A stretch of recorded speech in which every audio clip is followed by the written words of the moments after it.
De tal manera que el doctor Moreno nos va a aportar la visión académica desde su posición de investigador de la Universidad Sergio Arboleda. Doctor Luis Javier, muy buenas noches, bienvenido a Los Ángeles de Juan. Buenas noches, don Juan. Gracias por la invitación a su programa y dispuesto a atender todas sus inquietudes. No, señor, usted es muy amable por participar. ¿Cómo ve, como académico y como investigador, la justicia transicional que se contempla en los acuerdos de La Habana? La justicia transicional en cualquier coyuntura, de acuerdo con un grupo al margen de la ley, es un tema especialmente difícil, porque involucra muchos factores relevantes: las víctimas, la persecución del Estado al crimen, la reincorporación de personas que habían estado al margen de la ley. Este modelo de La Habana, sus propios creadores lo califican como imperfecto, como el imperfecto pero posible. Creo que para responder a la pregunta habría que evaluar el acuerdo a la luz de 4 categorías: la verdad, la justicia, la reparación y la garantía de no repetición. Y esas categorías fijarlas a partir de los estándares del derecho internacional de los derechos humanos y del derecho penal internacional. Doctor, creo que se podría ir trabajando cada tema en concreto. Doctor Moreno, ¿qué destaca usted de los acuerdos de La Habana en lo referente a la justicia transicional? Quizá lo más destacable es lo que tiene que ver con la garantía de no repetición, que es el argumento fuerte en torno al proceso, porque el grupo armado se compromete a no seguir funcionando como grupo armado, sino convertirse en un grupo político. Quizá es la gran esperanza del proceso, que el grupo deje de ser un grupo en armas y sea un grupo en política. Sin embargo, lamentablemente desde la ciencia hay que mantener siempre una actitud escéptica y no dejarse orientar por los sentimientos o por las tensiones de la fe. Estamos al borde de creer que eso sea así, todos quisiéramos creer que es así, pero lo que tenemos es simplemente confianza, una confianza precaria y débil. Quizá lo que está más difícil en el proceso es poder creerle a un grupo que lleva tantos años haciendo lo que ha hecho, que va a cambiar de hábitos por un motivo que antes no había considerado. Si lo hace, será un resultado muy, muy importante de cara al principio de la garantía de no repetición, y nos ahorrará muchas víctimas, mucho sufrimiento y mucho dolor en el futuro.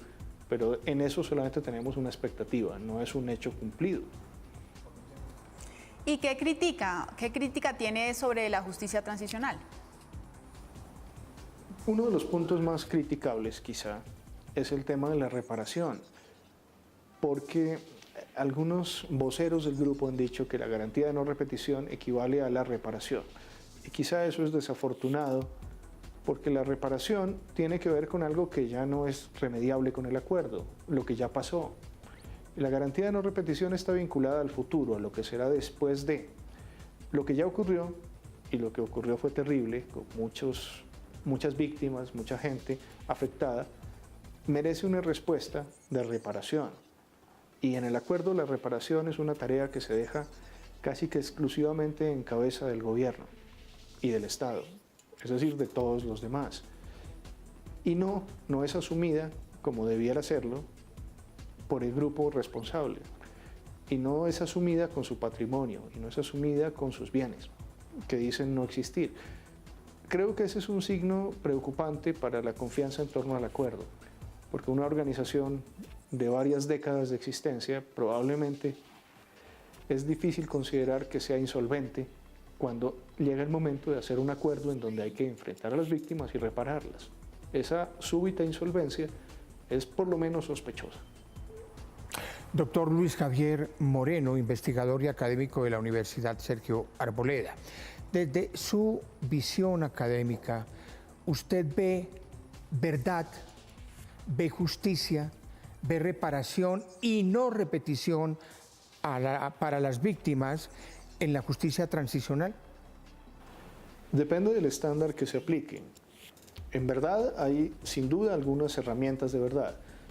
En el acuerdo se habla de comisión de la verdad, de una justicia transicional que tendrá seguramente una responsabilidad con la verdad, pero al mismo tiempo conviven mecanismos que no han sido derogados por lo menos, como la reforma constitucional del marco jurídico para la paz, en donde se hace una selección de los procesos, es decir, no se va a investigar todo, se va a investigar solo una parte y una de las partes menores del asunto, porque será solamente los delitos, graves delitos de lesa humanidad, de genocidio o de crímenes de guerra cometidos de manera sistemática, y de esos delitos se va a investigar solo los máximos responsables.